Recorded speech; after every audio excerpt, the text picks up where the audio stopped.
It's really nice to be here with you guys today to talk about the TRC Strategic Working Group and all the stuff that we've done. Roberta, it's been really nice having you come on board and being the provost, and the same with you, Tony, being the VP of ECI. It has warmed my heart. I've been in this field for over 40 years pushing this rock up a hill, and we finally got it up the top of the hill. Now we have to stop it from snowballing because there's a lot of work to be done, and I believe between the three of us, we're going to make sure that work gets done. Thank you for that. It's been very heartwarming for me too. And I wanted to ask Tony, as our VP ECI, why is truth and reconciliation so important at TMU? Roberta, you always start with, for me, the most profound question. And I think really important part is to start at truth, right? And in 2007, the Canadian government undertook a process to investigate the truth of our history and our legacy, to talk to communities, Indigenous communities around the country about residential schools, something very few Canadians knew about. That work produced a report, the Truth and Reconciliation report, that had guidelines, principles, and visions for how we as a community and a country could address some of this legacy. And universities took that on, and this is a university that I'm really proud TMU has taken it on in a meaningful way. While we're doing the work, and this committee is about action and making sure we keep pushing that rock, right, and doing it together. And the three of us are leading it, but we have a massive committee that shows up and wants to do the work every day, not only at our university, but in their communities. We have a dark history, and that's part of the legacy that comes with us. And I think it's really important to remember that legacy. But I think what we're doing at on the TRC work is letting the goodness shine. Being on this committee and seeing some of the things that the Standing Strong Task Force has accomplished. You mentioned the name, of course. That's a huge deal.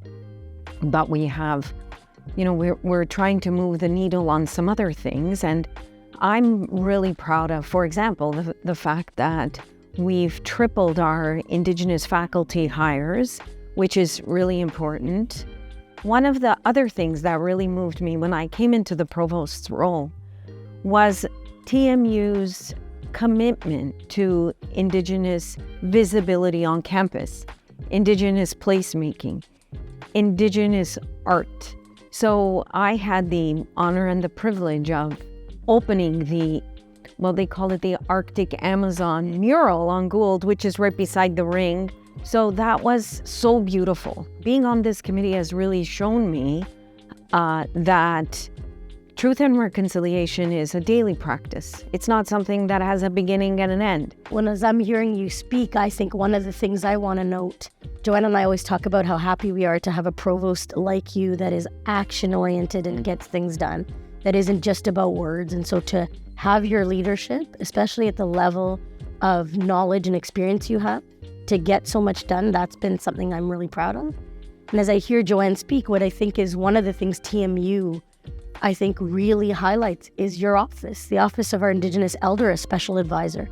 So having you as an elder, not just at these important ceremonies, at unveilings, putting a blanket on our president to ask that he be guided in his leadership, but that you are at decision-making tables. And so for me, having an office is one thing, but that office having meaning requires a provost that holds it up, requires a president that believes in it, requires a community that sees your leadership and having you as a voice for many diverse people. A seat at the table that is fundamental to make change and to make, for example, the medical school we want to have.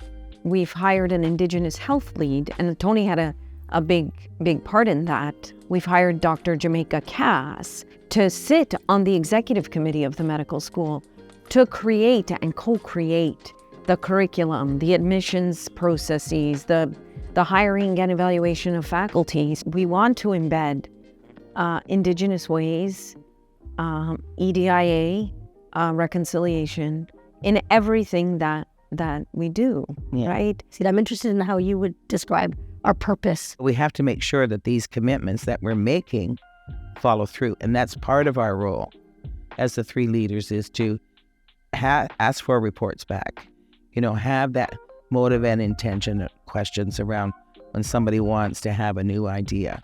Okay, so you want to do this. What's your motivation? And what do you hope the outcomes will be for that? Look at TMU in itself. Look at the evolution that it has gone through since its inception.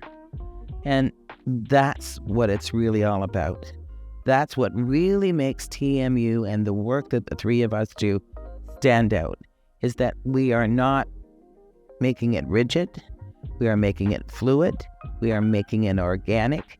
What worked 2 years ago might not work now. Certainly the pandemic brought a whole lot of stuff to light. One of the things I'm hearing from people is that they want to get involved, that they're hungry to do the work. And many people say, I just want to be in the room and be silent. I think this is a space you can be in the room and share. Everyone's point of view, everyone's vision is important, because sometimes we hear something we haven't even thought about before. These working groups, for me, there are moments where we're so stuck in meeting, that we forget, again, the purpose, the vision, the mission, the meaning and intent. And for me, it's that it changes your life outside of the meeting, right? And that's been powerful.